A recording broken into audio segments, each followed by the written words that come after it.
Hello, I'm Andrew from Limitless Park, and as someone who's self-conscious might say, what's up gamers? That's right, this right here is a video game, and this right here, well, let's just say this is a theme park. Put these two together and you get, I don't know, garbage? Rather than continue to wallow in despair from breaking my table, I've decided to move my antics over to a different table. Except while that previous table was used to rant about theme park stuff, this table is used to waste time. This is the desk where I play what video game players call video games. And did you know that not all video games are about killing people? That's right, some of them are about killing people on roller coasters. But hey, I've been on the record as someone who enjoys roller coasters, and while I'm wishy-washy about the whole killing thing, I simply can't ignore the awesome idea that some video games cross over with my theme park hobby. So rather than just enjoying these games privately, I thought why not show off my embarrassing skills as a video game player while delving into the wide world of theme park video games. But which game to start with? Well, I'm already holding Adventures in the Magic Kingdom on NES, but I told myself that was a backup option only if there wasn't a theme park in Assassin's Creed 3, so I better play this whole thing in order to make sure.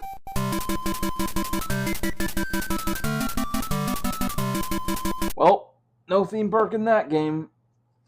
It's time to move on. This is Adventures in the Magic Kingdom, a Disney video game released for Nintendo's first home console, the Nintendo Entertainment System, or NES for short. The game was released in 1990 and developed by a company called Capcom, who you might know for the Mega Man or Resident Evil series, as well as their vast array of other games based on Disney properties. To my knowledge though, this is their only Disney video game that's actually based on a theme park, which is such a bummer, man. I would have killed for a game with a crappy version of Epcot where each attraction features a different type of gameplay that's basically a ripoff of another better game. Whoops, I'm getting ahead of myself there. But hey, this game was released in 1990 when Epcot was around. So was Disneyland, the Magic Kingdom, Tokyo Disneyland, and even Hollywood Studios for a year. But if this is called Adventures in the Magic Kingdom, it must take place in the Florida park, right? I mean, that's Cinderella's castle right there on the cartridge. Surely this game must be based off of that park, right? By my tone, you already know the answer. Okay, so technically this game is based off of the Magic Kingdom in Walt Disney World, but it also has quite a few elements from Disneyland and even Tokyo Disneyland in it. And there's some things that just straight up don't look like they're part of any park. I know they were working with an old system that was 8-bit, which basically means the graphics look like dirt. And not the good kind of dirt either. But still, this game just looks super odd looking, almost liminal. But whatever, that's just how the game looks. What does it actually play like? What are your objectives? Well, let's find out. Now you may think that because I have the official cartridge here that I'm also playing it on an official NES. Well, while I do have one with me, I'm currently using it as a toaster.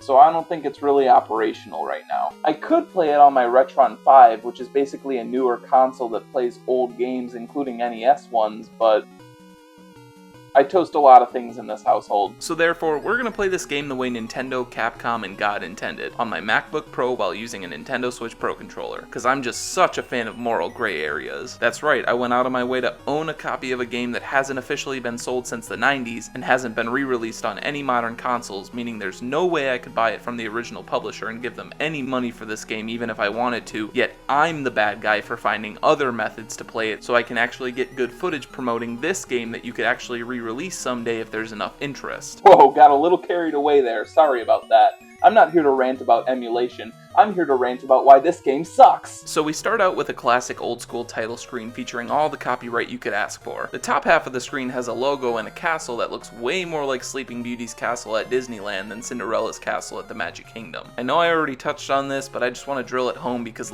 this just throws me off and makes me question everything. After pressing start, Goofy politely demands that we enter our name. Thankfully my 6-character name fits, but if your name is something like Bartholomew, man, I have some bad news. We cut to Mickey and the gang standing outside the castle. Mickey says they have to start the parade and then asks Goofy where the golden key to the gate is. Goofy just stands there looking absolutely brain dead, and that's all the plot we get. We're then thrust into an inbred take on Main Street USA where all the buildings in front are replaced with umbrellas. Also, if you're wondering what classic Disney character you get to play as, well, let's just say it's not Oswald the Lucky Rabbit. But all you cowboy fans will be pleasantly surprised because I'm 90% sure that's a cowboy hat and not a sombrero. The generic player character seems to be some sort of cowboy character, which somewhat fits with the Frontierland section of the game, but looks pretty out of place when walking around Tomorrowland. It honestly would have been cool if they had made different outfits for each area, but that would probably be way too intense for a game that makes the Mickey planter in the front look like this. So you make your way way up Main Street, passing famous shops offering items such as first aid, haircuts, whatever that is, ice cream, whatever that is, candy canes, books, and stopwatches. I'm not sure why any of these icons are here, as you can't actually go in the shops to get any of them, so why they put them on top as icons so you know what the stores are doesn't make any sense. But hey, we've made it out of the main street of Main Street, and finally see another guest actually at the park. I don't know if this park is supposed to be closed or if this is just the off-season, but this park is barren. The joke there is that Walt Disney World doesn't have an off-season anymore.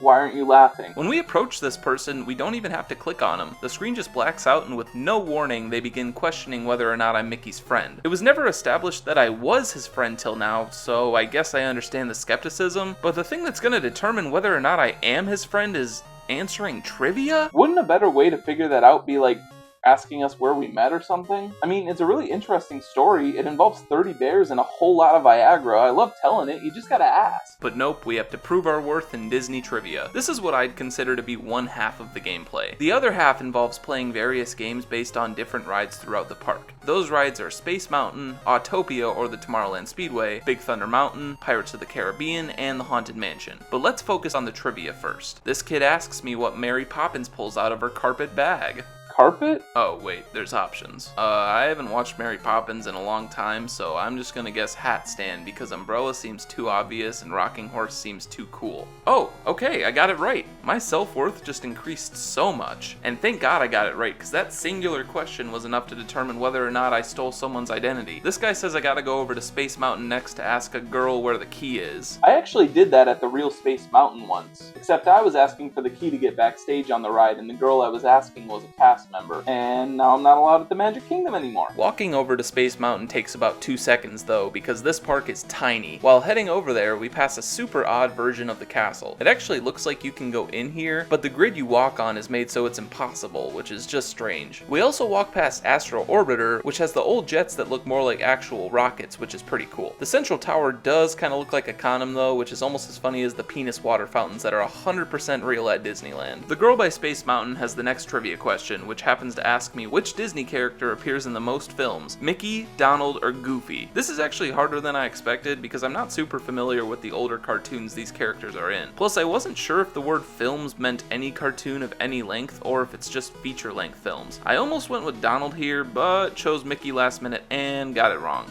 Damn. But hey, the trivia essentially has unlimited tries. There's no way to lose. You just exit out and walk back up to the person and they ask a new question. The next one is how many Mickey Mouse cartoons there are. Since this game came out in 1990, I figured 68 was too low and 289 was too high. Going straight down the middle with 119 ended up being the right move, as that was the correct answer. Thank God the lower number was 68 and not 69 though, because if it was, I probably would have guessed it regardless. The girl says she saw the silver key in front of the castle, so I continue this wild goose chase by going there. And this sarcastic son of a gun clearly has it out for me and wants to see me fail. Luckily, he asks me the easiest question yet, which is how many ghosts are in the Haunted Mansion. I'm much more confident in answering park-based trivia, and anyone who even kinda knows the Haunted Mansion knows there's 999 ghosts. Usually they say there's room for 1,000, but if this guy keeps up his attitude, that's not gonna be the case. Now I have to head over to It's a Small World, and this is one of the most obvious Disneyland influences. You see, the Small World at Magic Kingdom is basically on the top left side of the park, still in Fantasyland, but close to Liberty Square. Disneyland's, however, is over on the right side of Fantasyland. And where does the one in this game happen to be? The right side. This game's title is a hack. Small World guy knows where the key is, but says Mickey will be angry if it falls into the wrong hands. I literally don't think I can picture a pissed off Mickey Mouse, so I definitely don't want to see that. I better get this right. The question is, who is correcting Thumper's manners? Well, I know Thumper's from Bambi, and that's about it. I feel like the top and bottom answers are Winnie the Pooh characters, so whatever, we'll go with Faline since it rhymes with saline, my favorite beverage. Alright, got that one wrong. I'm already bracing for Mickey's wrath. Next question is, what is the name of the King of Hearts from Alice in Wonderland? Well, the Mad Hatter's only the King of Ketamine, and Little King is way too on the nose. I'll go with Richard because I'm childish. And that's wrong too. Mickey's grabbing his belt as we speak. Third time's a charm though. Which pig made the House of Bricks? Gotta be honest, didn't know these pigs had names. There's Fiddler Pig, Pfeiffer Pig, and Practical Pig. And the first two don't sound smart enough to build anything with bricks, and Practical Pig is, as his name suggests, a pig, so we'll go with him. Hey, I got it right. He now apologizes for doubting me despite me getting 2 questions wrong before this, and tells me there's a dog with a silver key at the front gate. Oh man, they gave Snoopy the key? Well, let's go hunt him down. I head over to the front gate in search of Odie, but instead I find a baseball player? Apparently the dog isn't actually at the front gate, but if we answer this question, he'll tell us where he actually is. At this point, I'm ready to wrap it up, so thankfully this was another softball. What year did Disneyland open? Same year Albert Einstein died, 1955. And of course, Marmaduke isn't actually at the front gate. He's by Tom Sawyer's Island. Yo, they got Tom in the game? Well, I guess it's just his island, but still, that's pretty sick. Okay, there's the girl with the dog, and thank God we can actually see him. Doesn't look like any of those other dogs I named though, so I don't know who this is. The question is another easy one, being what character flies with the help of her umbrella? And even though I knew Mary Poppins was the right answer, I somehow scared off the dog? Look at that, he just runs off and now I gotta go answer another question. In what cartoon series did Donald Duck first appear? I don't know, Family Guy? Okay, we got that one wrong, but luckily the rebound question is an easy one. The leader of the Rescue Rangers is Chip and Dale, and it's embarrassing that the only reason I know that is because I really like the 2022 Disney Plus movie. I've never seen the original cartoons. Please don't burn me at the stake. Okay, we should be getting that key now. What? Come on now, I already proved my worth, even though to be honest I did get one question wrong and one right with this person, but the game doesn't know that. Just give me the damn key. Oh wait, Doc is the most clever and responsible. That's easy. Doc is short for doctorate and you can't have one of those without being clever and responsible. Well, hot dog, we got ourselves a silver key, and the dog and the girl just disappeared from thin air. God, this place is magical. Okay, now that we're finally done with the grueling trivia part of this game, we can move on to the different attractions. I swear, if these are just as annoying as the trivia, I'm gonna blow a gasket. First one we're doing is Space Mountain, and let's just... Why does Mickey look like that? He looks horrifying. Alright, well, there's a silver key on something called star F. Not sure what that means, and I just have to follow Mickey's directions. Okay, sounds simple enough, and... Oh my god. Okay. It's like in first person, and... Oh, ouch. Okay, I lost. Okay, second time's a charm, and Jesus! What is that, a Star Destroyer? Oh god, and a blue asteroid? Blue? Damn, okay, well let's try this again, and nope. And oh my god, you can get a game over in this? Did I just die in the Magic Kingdom? I thought Disney didn't allow you to die on their property. Okay, so Space Mountain gets some props for being like a first-person piloting simulator. That's not something you see every day on the NES. But oh man, the controls were god-awful, and the directions just kinda sucked. Like, I kept hitting the A and B buttons when it told me to, and it just wasn't registering it correctly. I made a couple more attempts and realized that the letter on top was the star, and I was able to make it to star B, but not much further than that. Next up, let's try Autopia, since it's also in Tomorrowland. Okay, we're greeted by Nightmare Mickey again, and he says that Panhandle Pete stole the silver key and won't give it back. That bastard! He's challenged us to a race, and if we win, we'll get it back. Okay, cool. I'm really good at racing games like Mario Kart. Hopefully my skills will translate over, and what the hell? Okay, so this is like a top-down racing game with more horrendous controls. Fantastic.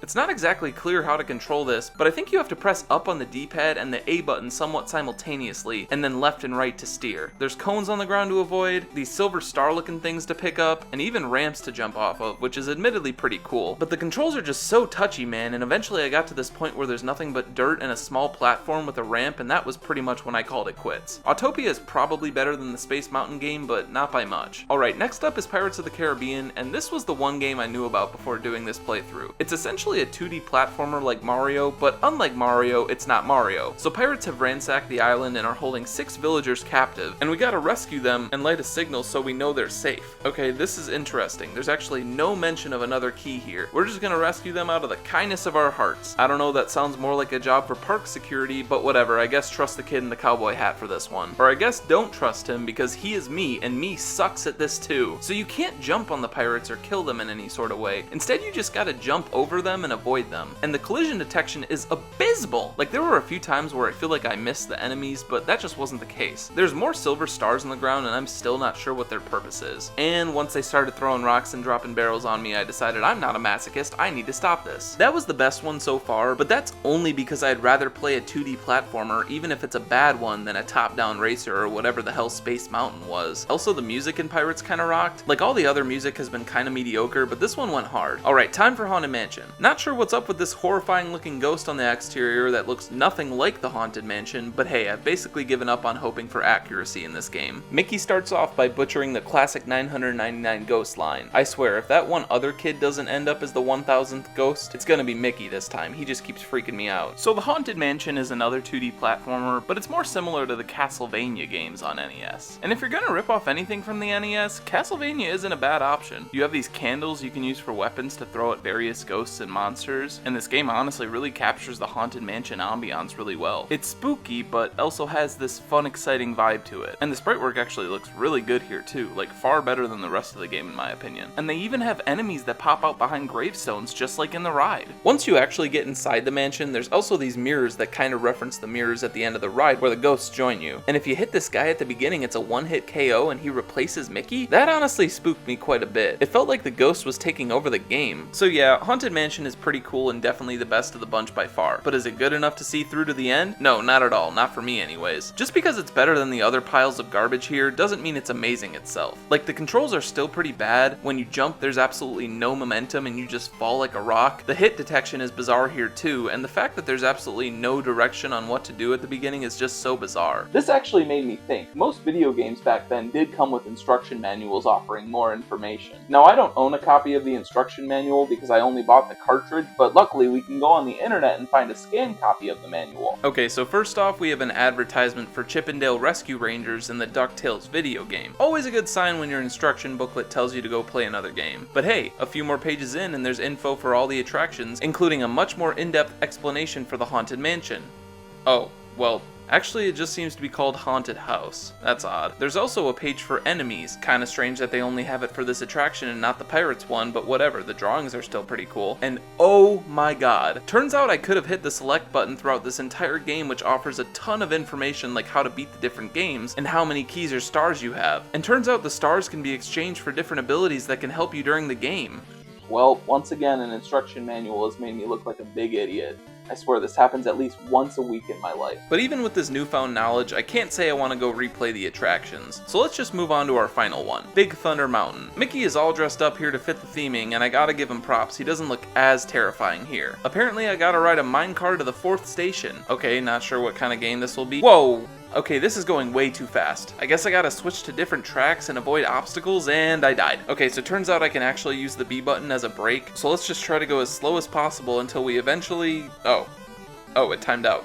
Okay, didn't realize that was a thing. Okay, we're probably not gonna beat this one, just gonna give it one more try. Going as fast as I can while using the brakes. I still feel like I'm going too slow though, and I'm not gonna make it, and oh, hell yeah! Goal 4, we did it! And Goofy's here to give us that silver key. No, it's okay, Goofy, I'd much rather waste my time gabbing with you than play any of these games again. So I surprisingly beat Big Thunder Mountain. You might think that makes it my favorite game, right? Yeah, definitely not. The controls were still so bizarre and felt more luck-based than any of the other attractions. Also, there was this weird glitch where the train was riding off the track somehow. It was definitely the most jank of all the games. I'd say that it's better than Space Mountain and Autopia, but not as good as Pirates of the Haunted Mansion. So there's definitely more to this game and finding all 6 keys, but I really don't want to play it anymore. So instead we'll be turning to an online playthrough by Nintendo Complete. I mean, why suffer more when somebody's already suffered for you? So right off the bat, I apparently missed some dialogue between Mickey, Donald, and Goofy. I'm really not sure how that happened. I know for a fact I hit A and not start, but whatever. It doesn't add much other than Mickey addressing the player, which is, once again, terrifying, as he stares out the screen right at you. Oh, and here's the screen for where Panhandle Pete loses to you in the race, and then that select screen I was talking about. Still can't believe I missed that. But man, watching footage of the rest of the Haunted Mansion just makes me like it even more. Like, there's this cool section with the ballroom from the ride where some of the enemies are the dancing ghosts. All sorts of floating furniture that feels right in line with the ride. There's the singing bus too, and that floating ghost is actually the final enemy and it looks wicked hard. Like the player in the video had to use an invincibility power-up to beat it. But anyways, once you get all 6 keys, you walk up to the castle to start the parade, and your reward for beating the game is Mickey, Donald, and Goofy saying thanks, and a picture with them that says the end. No final minigame to play, you don't even get to see the actual parade they've been talking about from the very beginning. I was honestly worried I was missing out on playing some secret level at the end, but now I'm so glad I didn't finish it. That was one of the most anticlimactic endings to any video game I've ever seen. What a ripoff. So that was Adventures in the Magic Kingdom. Was it bad? Yes. It barely captured any of the essence of the actual Disney parks. The games weren't very fun and controlled poorly. The trivia section dragged on, and even though I didn't experience the ending firsthand, it didn't look like it was worth it in the slightest. Sure, it wasn't all bad. I mean, like I said, the Haunted Mansion game captured the vibes of the ride pretty well. I honestly wish it was its own game. I mean, if the controls and jumping physics were polished up a little bit, I could honestly see it being really fun. And the music throughout wasn't too bad. Sure, the main theme becomes super grating after after you're listening to it for a while, but all the other attraction songs weren't too bad when you're listening to them in small doses. They're pretty catchy overall, and don't wear out their welcome. But overall, I wouldn't recommend this game to anyone, unless you're like super desperate to see the first Disney Parks game in action. But even then, just look up a walkthrough on YouTube and you'll get the idea. Perhaps it's more fun playing on an official NES with an official controller though. Something about reliving that old school feel makes games like this more tolerable. Unfortunately, I can't do that right now though, as my NES is still toasting that bread. Oh wait, I think it's done! Oh man, it's all burnt.